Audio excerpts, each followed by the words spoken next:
Om Ajnanatimirandhasya Jnananjanishalaakaya Chakshurunmilitam Yena Tasmai Shri Gurave Namaha. Nama Om Vishnupadaya Krishna Presthaya Bhutale Srimate Bhaktivedanta Swamin Niti Namine. Namaste Saraswate Deve Gauravani Pracharine Nirvishesha Shunyavadi Paschatya Deshatarine.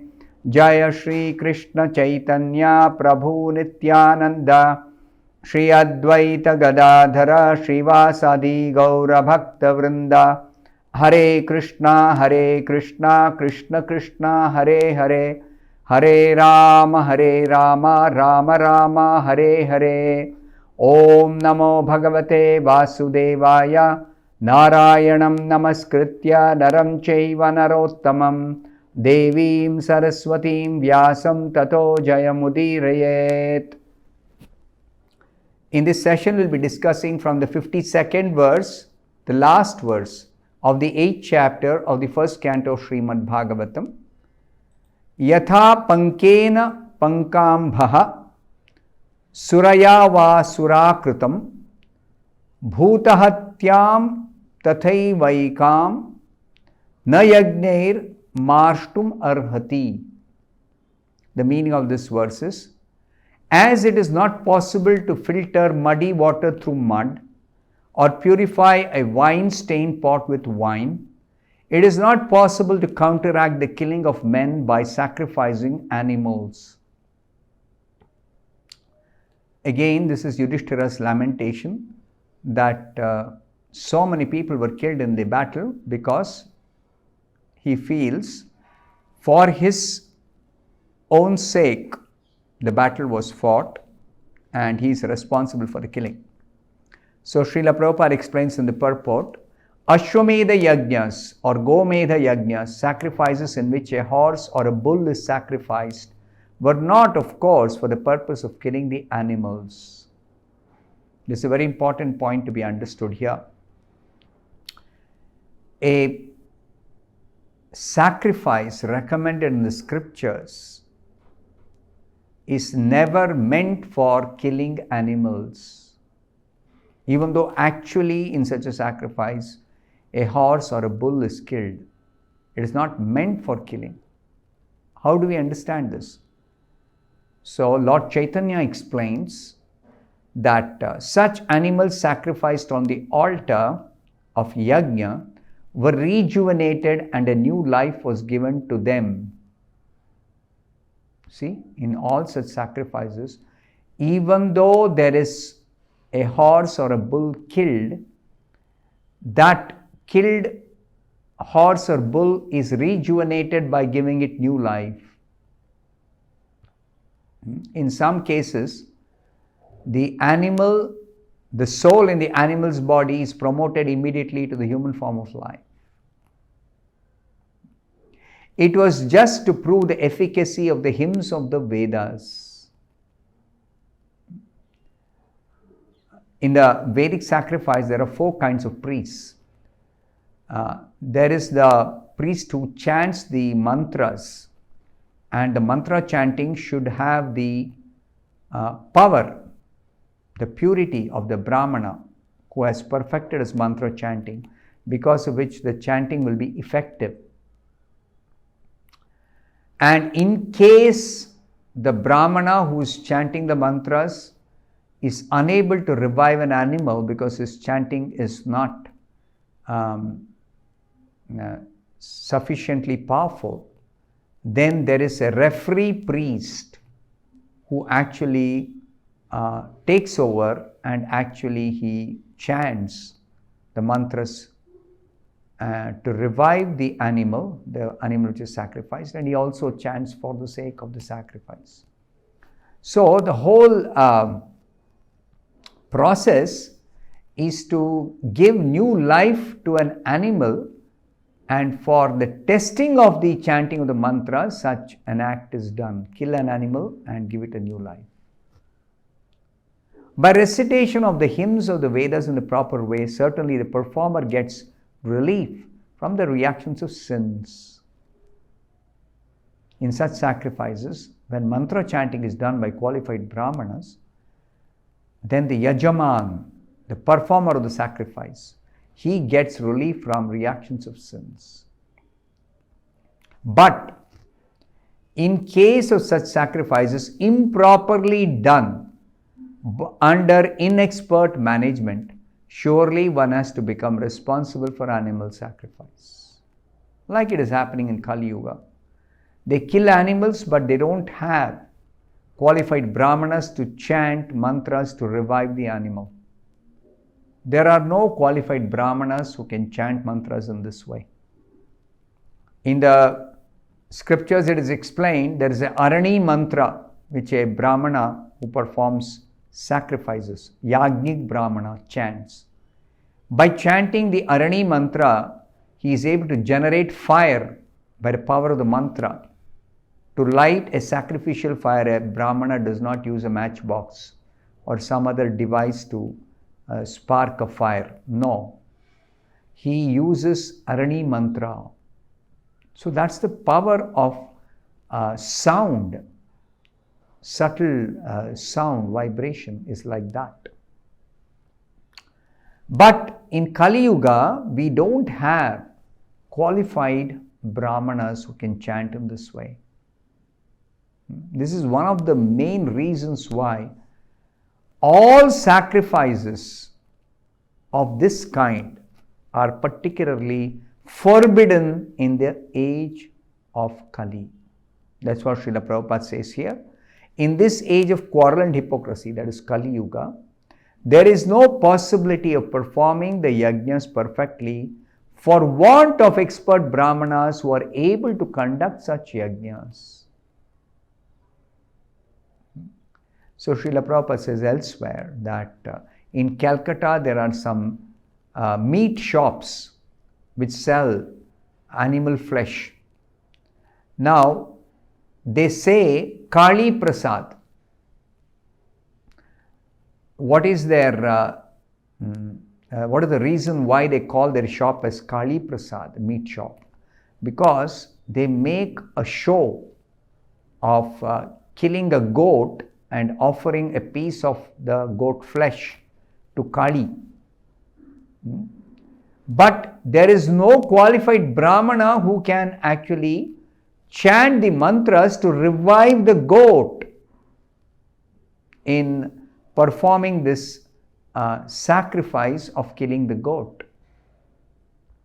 So in the absence of a qualified brahmana chanting properly the mantras to revive the killed animal, the killer and the person who actually partakes the flesh of the killed animal. Actually 6 kinds of people are responsible for this killing and are punishable by the laws of karma.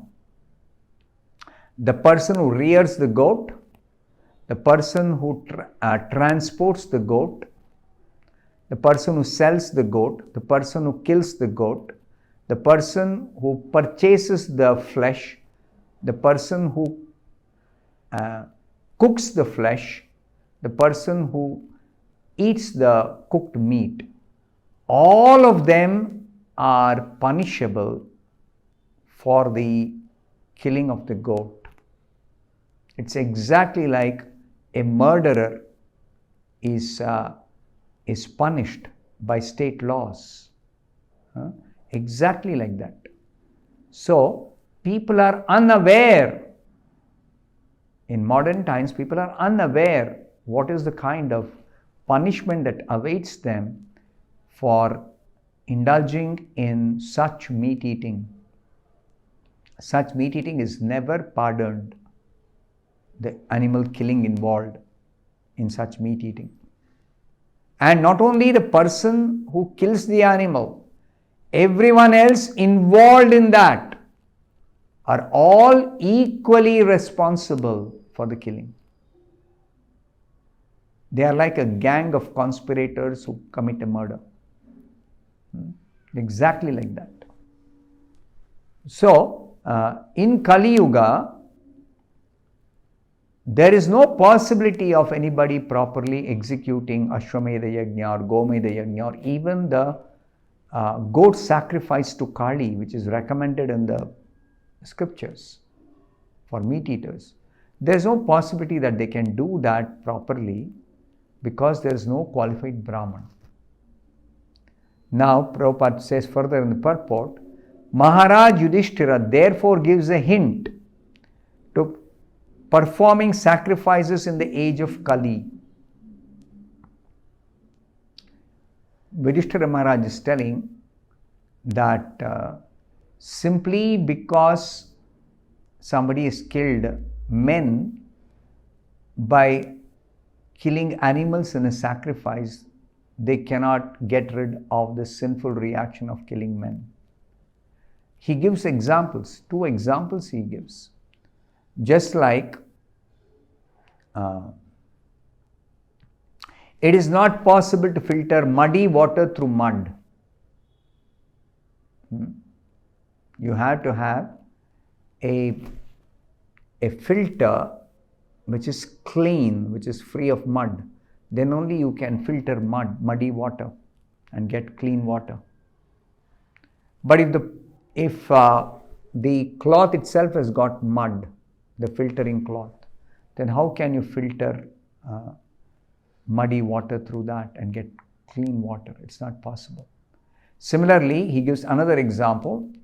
You cannot purify a wine-stained pot by washing it with wine.